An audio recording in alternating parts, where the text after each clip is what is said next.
Hello mga kapatid, magandang gabi ho. Salamat sa Panginoon, nagkita tayo ngayong gabi. Um, yung meeting pala bukas pa. Excited ho. Akala ko ngayong gabi na, tayo ako nantay sa meeting. Bukas pa pala ng gabi. Pasensya na po kayo, ganyan po talaga pa nagkakaedad eh. Nagiging excited lang. Magandang gabi ho sa lahat ng mga kaparian natin nationwide. God bless. Especially sa aking bishop dito sa Diocese ng Bacolod kay Bishop Patricio Buson. Bishop, magandang gabi ho. At sa lahat ng mga kaparian dyan sa San Sebastian Cathedral. At siyempre yung aking parish priest, si Most Reverend Father Luan Torrefranca. Opo, magandang gabi. Ganoon din kay Father Nobles at kay Father Egay. Opo, maraming salamat. God bless sa inyo mga kapatid. Salamat sa opportunity ho na patutuloy tayo sa gabing ito. Time check tayo, alas 8:46 ng gabi. John Paul Ruby, bro, maraming salamat. God bless for joining sa iyong work, sa iyong buong pamilya. Tayo po'y manalangin. In the name of the Father, of the Son, of the Holy Spirit.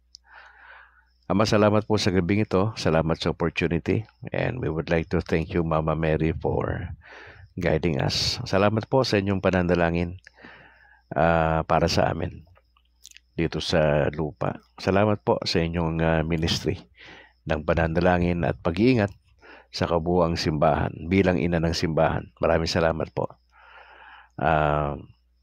Mama Mary, salamat po. Dalangin namin, Banal na Espiritu, ang gabay sa pag-uusap namin patungkol sa Trinity. Nawa po ma-enjoy namin ito sa inyong tulong at makita namin yung mga sarili namin dito. And we would like to thank you sa opportunity ho na binigay nyo sa amin. Maraming salamat.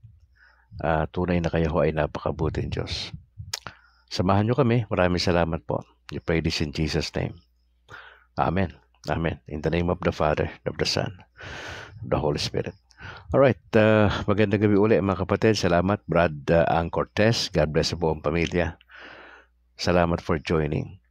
Diretso na ho tayo kasi medyo, actually mahaba-haba na po yung ating napag-uusapan patungkol sa Trinity. Part 4 na po tayo ngayon. Opo, part 4. Kagabi napag-usapan natin yung degree of knowledge o yung antas ng kaalaman. Tayo kasi bilang Katoliko, hindi tayo pare-pares na antas ng kaalaman patungkol sa mga salita, mga topics na inaaral ho natin. Ayon po sa pag-aaral, meron pong 5 baitang para sa tinatawag na degree of knowledge. Una, may mga salita na hindi ho natin na-encounter pa. Okay? Pangalawa, marahil narinig mo yung salita pero hindi mo siya maipaliwanag. Pangatlo, nare-recognize mo yung salita dahil sa konteksto nito, paggamit sa konteksto, at yung naririnig mo na tono. May mga tao na ganun pag pinapakinggan yung salita, doon niya lang unti-unting nalalaman. Parang narinig ko na tong salita na to diba? Okay. Ika-4, pwedeng gamitin yung salita, able to use the word, at naiintindihan yung kabuuan na kahulugan nito, pero hindi niya masyadong maipaliwanag.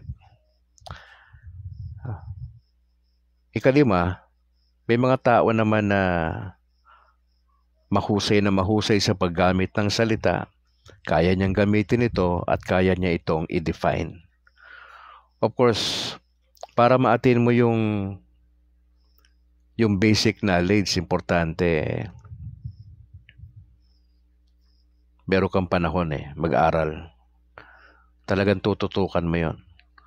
Pangalawa, kailangan mo yung necessary tools di ba? May dictionary ka, okay? Ang YouTube, sa panahon natin, ano na ito ang AI, di ba? Bagamat kino-question niya ng mga sa academe, nung una yung paggamit ng AI kasi sabi nila ay sa mga eksperto nagiging tamad daw ang mga estudyante pag gumamit ng tool ng AI. Ano magagawa natin sa panahon natin ang name of the game ngayon pabilisan. Hindi na masyado yung gamit ng utak Pinoprogram na ng tao naman gumawa ng AI di ba? Sila naman yan ang mga engineer naman di ba? Ang gumawa po niya, gumagawa ng software, etc. Tao naman ang nag-program dyan sa AI. Ano ang purpose? Para mapadali. Pangalawa, para kumita. Di ba? Ang laban ngayon para mapadali ang lahat ng bagay. Kaya nga para magkaroon tayo ng knowledge, kailangan may desire ka rin. Importante yon. Yung attitude na estudyante. Kasi pag hindi may attitude tayo na estudyante, medyo may problema tayo sa knowledge, okay? Makakatulong din kung tayo ay palabasa. Katulad ni Brad Calix, mahalaga yun. Tas marunong tayo magtanong. Tas alam natin yung gumamit ng research. So lahat ng mga nabanggit ni Brad Calix, pag pinagsama-sama mo yon, somehow magkakaroon ka ng degree of knowledge. Degree of knowledge. Ngayon, sasagutin natin ngayong gabi mga kapatid, kailan unang ginamit ang terminong Trinidad? Kailan ba unang ginamit yan? Ayon po sa pag-aaral, mahigit 100 taon bago pa ang Nicaea Council, ang termino o salitang Trinidad ay pinatanyag na ito ni Quintus Septimius Florence Tertullianus o si Tertullian sa madaling salita. Pinahirapan pa tayo. Si Tertullian, ang unang nag-highlights nito. Sa kanyang panahon na 155 hanggang 240 AD. Si Tertullian po ay kinilala bilang unang Christian literature author. Siya rin po ay apologist. Isa rin po siyang abogado. Ang tawag po sa kanya ay Father of Latin Christianity. At siya rin po yung founder of Western Theology, si Tertullian. Bagamat si Tertullian ang nagpatanyag ng salitang Trinidad, hindi naman siya ang unang naitala na gumamit ng terminong ito, kundi si Theophilus. Si Theophilus po ang isang patriarka at ikapitong obispo ng Antioquia noong 169 hanggang 183 AD. Mga kapatid, ang terminong Trinidad ay ginamit ni Theophilus noong AD 170 sa kanyang liham paumanhin sa isang paganong kaibigan na si Autolycus. Mga kapatid, sa paggamit ng salitang Trinidad, hindi inilarawan ni Theophilus ang persona ng Ama, Anak at ng Espiritu Santo. Sa halip, yung ginamit niyang paglalarawan ay yung God, pangalawa yung His Word o Logos, at pangatlo, His Wisdom o yung Sophia. Ngayon, nangangahulugan ba na ang Trinidad ay tatlong Diyos? Mga kapatid, maling-mali po yan pag sinabi natin tatlo ang Diyos. Sa Deuteronomy chapter 6 verse 4, ang sabi ng salita ng Diyos, "Dinggin mo, O Diyos, o Israel, ang Panginoon nating Diyos ay isang Panginoon," hindi ho tatlo, isang Panginoon. Na kung pag-aaralan ho natin sa opisyal na turo ng Santa Iglesia Katolika, sa ating isa sa mga referensyang ginagamit, yung Compendium of the Catechism of the Catholic Church. Sa paragraph number 48 sa wikang Banyaga, ang sabi puro sa compendium, "The Church expresses her Trinitarian faith by professing a belief in the oneness of God, in whom there are three persons, Father, Son, and the Holy Spirit. The three, sabing ganon, the three divine persons are only one God because each of them equally possesses the fullness of the one and indivisible divine nature. They are really distinct, magkakaiba, mga kapatid, from each other by reason of the relations. Yun po sabi ng Compendium of the Catechism of the Catholic Church. Naniniwala tayo na iisa ang Diyos na nahayag sa tatlong persona. At ang persona na ito ay magkakaiba, distinct, mga kapatid. Maliwanag kung gayon na ang Trinidad ay hindi tatlong diwa o substance, kundi tatlong persona sa iisang kalikasan o sa wikang banyaga ay divine nature. Sa kaisipan po ng mga anti-Trinitarian, tatlong diwa sa halip na tatlong persona ang kanilang naging konklusyon o paliwanag o aral ayon sa Trinidad. Katulad po ng heretikong tritheism na kanilang iniaaral na tatlo daw po ang Diyos. At ang gamit nilang mathematical formula ay 1 plus 1 plus 1. Siyempre, kung addition nga naman yan, tatlo nga naman talaga ang Diyos. Pero mali po yan, mga kapatid. Yan po ang gamit ng kultong Jehovah's Witness at ng Iglesia ni Manalo na mathematical formula addition. God the Father, 1. God the Son, plus 1, dito na. At God the Holy Spirit, tatlo na. So, 1 plus 1 plus 1 equals 3. Mali po ang additional na mathematical formula, mga kapatid. Tayo po ay naniniwala na ang Diyos ay iisa na nahayag sa tatlong persona. Ang Diyos ay unified one. Kaya ho ang tamang mathematical formula na gagamitin ay multiplication, hindi po addition. 1 times 1 times 1 times 1 equals 1.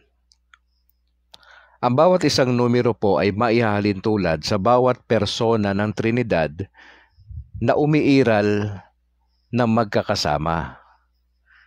Hindi ho sila pwedeng paghiwalayin, mga kapatid, o di kaya mabawasan o madagdagan.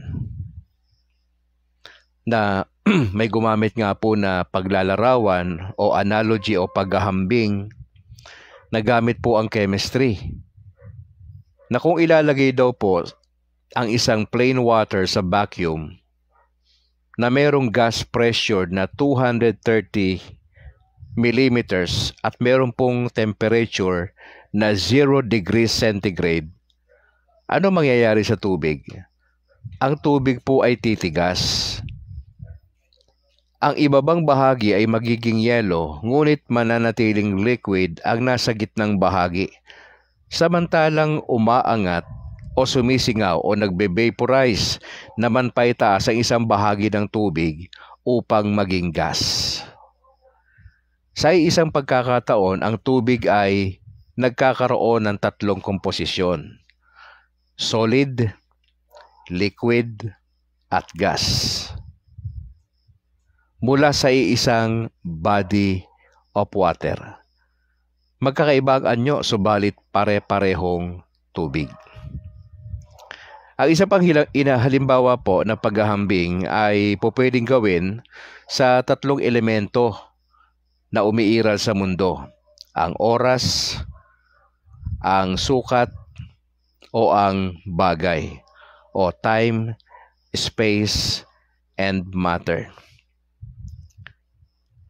Mga kapatid, ang ilustrasyon po ay makatulong upang higit na maunawaan ang pagiging magkakaugnay ng past o yung nakalipas, yung present, yung kasalukuyan, at yung hinaharap o future sa elemento ng oras. Ang past iba sa present. Ang present ay iba sa future and vice versa. Tatlo ang mga ito, ngunit hindi maaring ituring na nagmula sa tatlong magkakaibang elemento. Ang past, present at future ay umiiral sa loob ng iisang kalikasan ng elemento. Ano po? Oras. Ganyan din naman po sa height, sa depth, at sa width. Ay pawang umiiral sa iisang kalikasan o elemento. Ito po'y tumutukoy sa space o sukat. Ganito rin ang pag-iral ng solid, gas at liquid na makikita sa isang kalikasan ng elemento, ang bagay o matter. Mateo 19:26 mga kapatid, ang sabi po ron, tinitignan sila ni Jesus at sinabi, hindi ito magagawa ng tao, ngunit magagawa ng Diyos ang lahat ng bagay. Lucas 1:37, for nothing is impossible with God. May nagsabi po na si James Orr, isa po siyang Scottish Presbyterian minister at siya po ay nagtuturo ng church history at theology patungkol po sa doktrina ng Trinity. Sa wikang banyaga, ang sabi niya ay ganito, the doctrine of the Trinity is not a result of mere speculation, nor a theory by hypothesis spun by theologians out of their own fancies. Still less, as some eminent writers would maintain, the result of the importation of Greek metaphysics into Christian theology. The triune conception of God is justified when it is shown to be the conception which underlies the triune revelation God has given of Himself and the triune activity in the work of redemption.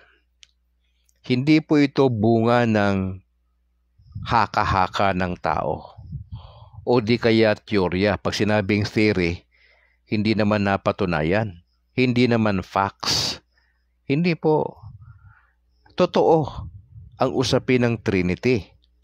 Ang binabanggit ni Dr. James Orr, isa pong Scottish Presbyterian minister at isang profesor ng church history and theology. Ang Trinidad ba, mga kapatid, ng mga pagano ay katulad ba sa Trinidad ng Kristiyano? Mangyari po kasi may tinatawag na Greek triad, Hindu triad, at Egyptian triad. Sino-sino po ba ang mga Diyos-Diyos na ito? O Diyos-Diyosan ng Greek, Hindu, at Egyptian triad. Ang Greek triad na tatlong Diyos sa mga Greek ay si Zeus, si Athena, at si Apollo. Sa Hindu naman po si Brahma, si Vishnu, at saka si Shiva. Sa Egyptian triad naman sina Isis, si Horus, saka si Sub, SUB. Malayong-malayo po ito sa pinaniniwalaan ng mga biblical Trinitarianism na pananampalatayang Kristiyano, katulad ng Oriental at Eastern Orthodoxy, ang Roman Catholicism, at ang grupo po na nabuo ng Protestant Reformation, katulad ng Anglican, Lutheran, at Presbyterian churches.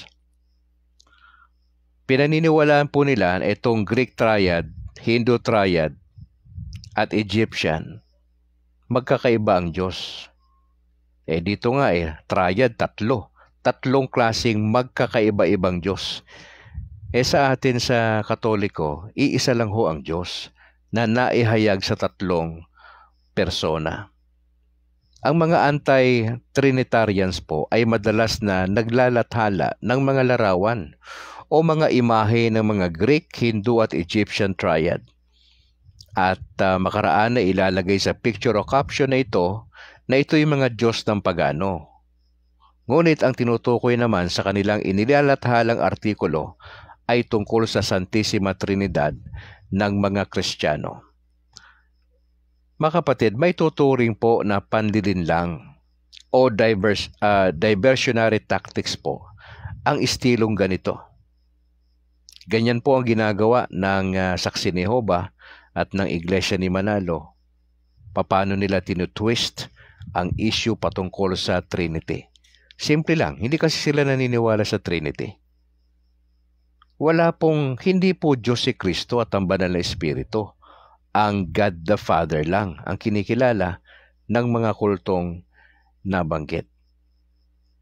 Now, upang mapagtibay natin ang pagkakaiba o na magkaiba ang umiiral na paniniwala at katotohanan sa Trinidad ng mga Kristiyano at Pagano, magbigay tayo ng ilang tanong para sa kanila. Saan nagmula o kinuha ng mga Pagano ang konsepto ng kanilang Trinidad?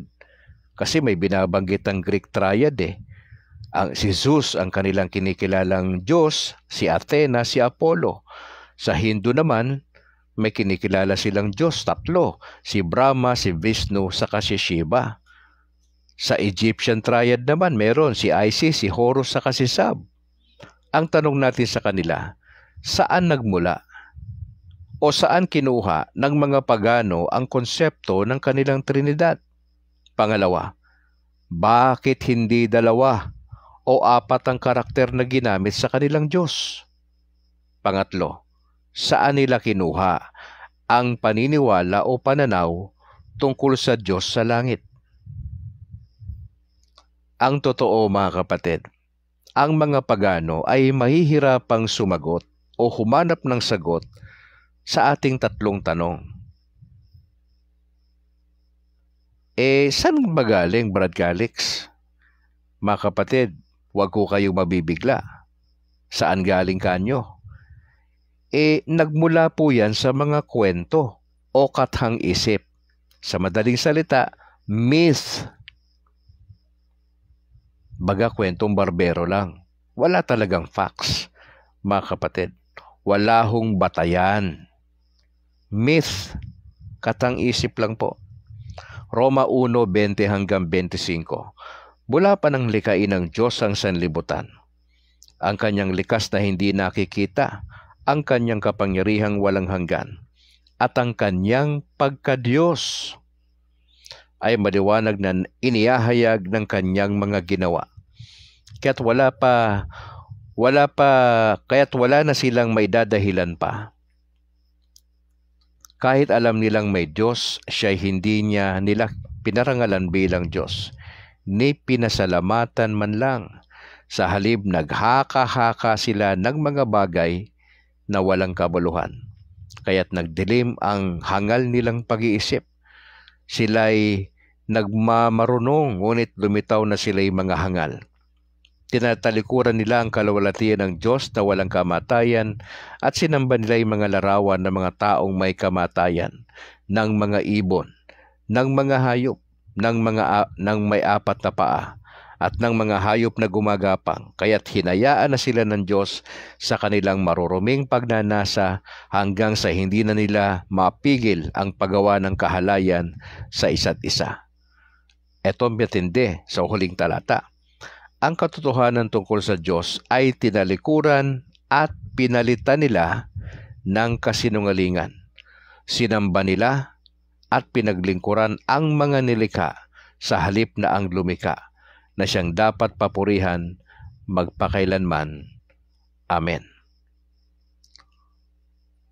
Sagutin ho natin ang tanong, papaano mapapatunayan na ang Ama, ang Anak, at ang Espiritu Santo ay magkakahiwalay na persona?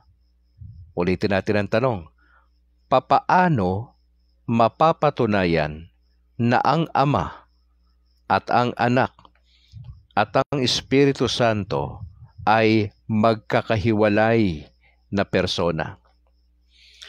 Mga kaibigang Katoliko sa Pilipinas, kung bibigyan natin ng malalim na obserbasyon o pag-aaral, madaling mapatunayan ang magkakahiwalay na persona ng Ama, Anak at ng Espiritu. Ang isang halimbawa po dyan ay ang manalangin ang Panginoong Hesus at noong siya'y napako sa krus. Sa Mateo 11:25-26, Nang panahong iyo'y sinabi ni Jesus, Ama, Panginoon ng langit at lupa, salamat sa iyo sapagkat inilihim mo ang mga bagay na ito sa marurunong at matatalino. At inihayag mo naman sa mga may kaloobang tulad ng sa bata, Oo, Ama, sapagkat ganoon ang nais mo. Isa pang talata sa Lucas 23:46. Sumigaw ng malakas si Jesus, Ama, sa mga kamay mo'y ipinagkakatiwala ko ang aking espiritu. At pagkasabi nito, nalagot ang kanyang hininga. Ang talatang ito, mga kapatid, ay patotoo na iba ang ama sa anak. Na mahirap isipin na kinakausap ni Jesus ang kanyang sarili. Kung ang kanyang persona at ang persona ng Ama ay iisa. Gayun din naman ang persona ng Espiritu Santo ay hiwalay sa Ama at sa Anak. Ito'y mapapatunayan nang sabihin ni Jesus ang tungkol sa pagdating ng Espiritu Santo bilang patnubay. O sa Greek ay parakletos. Pag sinabing parakletos ay an advocate, intercessor, a consoler, comforter, helper. Yun po yung banal na espiritu. Sa John chapter 14 verse 16 to 17, ito ho yung ating mababasa. Pakinggan po ninyo. Dadalangin ako sa Ama upang kayo'y bigyan niya ng isa pang patnubay na magiging kasama nyo magpakailanman. Siya ang espiritu ng katotohanan na hindi matanggap ng sanlibutan sapagkat siya ay hindi nakikita ni nakikilala ng sanlibutan. Ngunit nakikilala nyo siya sapagkat siya ay sumasa inyo at nananahan sa inyo. Mga kaibigang Katoliko sa Pilipinas, maliwanag sa talatang ito na magkakahiwalay ang persona ng Santissima Trinidad o Holy Trinity. Ang anak ang dumalangin, ang Ama ang nagbigay, ang Espiritu Santo ang dumating. Bukas mga kapatid ay part number 5 na po tayo. Time check tayo, alas 9:12 ng gabi sa aking orasan. Bukas pag-uusapan natin sa gabi, ano ba ang kahulugan ng persona? Okay, medyo mahaba pa ho ito na pag-aaral patungkol sa Trinity. Part number 5 na po tayo bukas. Ano ba ang kahulugan ng persona?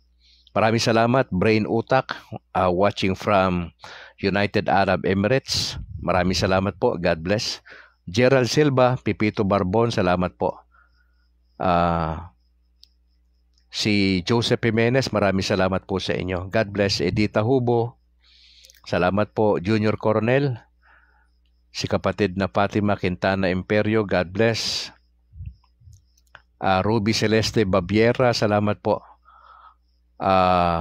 Kay Ate Ya Montejo, salamat. James Regalario Sabino, maraming salamat po.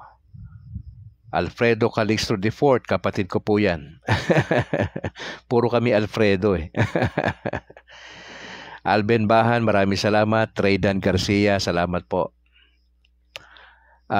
Sonet Senas, salamat po sa inyo. Joseph Anyabieza, John Paul Ruby, at kay Brad Ang Cortez. See you bukas sa ating broadcast alas 5:50 ng madaling araw. Lord willing, maasama natin si Apple bukas ng umaga. Supportan niyo si Brad Calix mga kapatid sa ating YouTube channel. Puntahan niyo po ang ating YouTube channel. Doon po nakalagay yung ating conversion sa Catholic Church, yung aming kasal ni Mrs. sa Katoliko, yung binyag ng aming dalawang anak, and ni James Philip at ni Alana Grace. Sila po ay mako-confirm itong Mayo dito po sa aming parokya sa San Juan Nepomuceno by May. At dyan ho natin makikita sa YouTube channel ni Brad Calix sa State of Grace TV, yung ating reflections from Monday to Sunday. Usapang Katolisismo po sa gabi, dyan din ho nakalagay. At ang responsableng tao po na naglalagay niyan ay si Brad George. Bro, maraming salamat sa labor of love, sa pagtulong kay Brad Calix sa pag-upload ng mga video sa ating YouTube channel. Supportahan niyo po si Brad Calix. Ipag-pray natin yung ating plano na by June ay makapag-start po tayo ng pag-aaral na hiwalay sa ating ginagawa sa usapang Katolisismo. Ito po ay kombinasyon ng philosophy, ng theology at ng apologetics. Yan po ay pag-uusapan pa, and Lord willing po ay makapagsimula tayo by June. Once a week lang ho yan ang pag-aaral, 2 oras via Zoom or Google Meet. Opo. Siguro ang isang subject, it will last. Depende po sa mapapag-usapan namin. Kasi kung sa akin lang ang per subject, para at least makita natin yung basic nito, at least meron siyang 12 sessions per subject. Okay? Kadalasan kasi yung unang subject, preliminaries lang ho yun or introduction. Para mag-gets natin yun, merong series ng pagtatagpo online para ma-appreciate nyo, yun pala yung philosophy. Okay? Yun pala yung theology proper. Maraming klase kasing theology. Pero iikot lang ho tayo sa theology po ng Roman Catholic Church. Doon lang po tayo sa sentro para hindi kayo malilito. At kung paano ho natin ipagtatanggol yung ating pananampalataya, yun naman po yung apologetics. Okay, may tamang paraan po ng paggamit ng apologetics. Pag-pray po natin, yan po yung desire ni Brad Calix na matulungan ang mga Katoliko sa Pilipinas. Alright, sana po ma-share ninyo ang ating video. Share nyo sa mga tropa na Katoliko sa inyong lugar. Maraming salamat po. Sige po, tayo manalangin in the name of the Father, the Son, and the Holy Spirit. Ama, salamat po sa gabing ito. Masaya kami sa part 4 na aming tinalakay patungkol sa Trinity. Mabigat ho na issue ito. Hindi ito kaya ng utak namin. Pero pinagsusumikap pa naming alamin ang pasikot-sikot nito. Hindi talaga namin to maintindihan ng 100%. Pero kung ano man yung i-reveal nyo sa amin, okay na kami doon.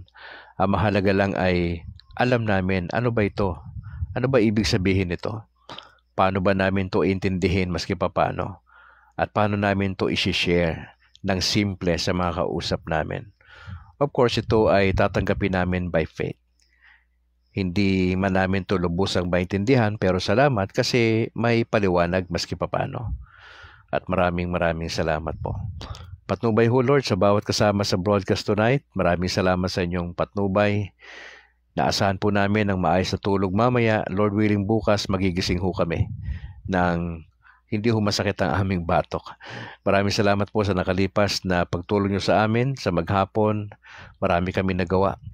Salamat po sa precious time na binibigyan nyo sa bawat isa. Praying ho kami na patuloy nyo kaming bigyan ng pagkaunawa. At maraming salamat po. We pray this in Jesus' name. Amen. Amen. In the name of the Father, and of the Son, and of the Holy Spirit. Mga kapatid, yung meeting pala, kasi, di ba nagpaalam ako kanina, sabi ko madi-delay. Bukas pa pala yung meeting. So, ang mangyayari bukas, baka mag-broadcast ako 10:00 ng gabi. Hindi ko pa sure kasi pagod na ako dahil sa meeting, pag hindi nyo ako nakita ng ganong oras, wala talaga. Wala po talaga. Kaya subukan lang ho natin kung ano mangyayari bukas ng gabi. May meeting pala kami bukas 8:00. Naalala ko na supposedly yung chinat ko sa inyo, yung sinabi ko sa wall na meeting kanina, bukas pa pala yon. Excited po si Lolo Brad Calix Opo. Bukas pa pala yung meeting. Nag-aantay ako kanina. Brad, ano bang gagamitin natin? Messenger? Ganun ako na ganun sa Messenger Sabi nila sa akin, Brad, bukas pa yung meeting. Di nag-broadcast na ako. Bukas pa pala yung meeting Opo. So, medyo delay tayo bukas mga kapatid. Pasensya na po kayo. Gan talaga pa nagkakaedad na po tayo. Huwag ko kayo magtaka kung kayo ho ay umabot sa edad ni Brad Calix. Palagi ko medyo ganyan-ganyan rin kayo ng konti. Sige po, sige po. Salamat for joining. 9:19 ng gabi. Time check mga kapatid. At Lord willing, bukas na magkikita-kita po tayo. Sa ngala po na aking may bahay na si Annalyn, magandang gabi po sa inyo. Louie, salamat sa paghabol at kay ate Rosa Tadeo dyan sa Hong Kong. God bless po sa inyo. To God be the glory. Ingat po kayo. And bye for now.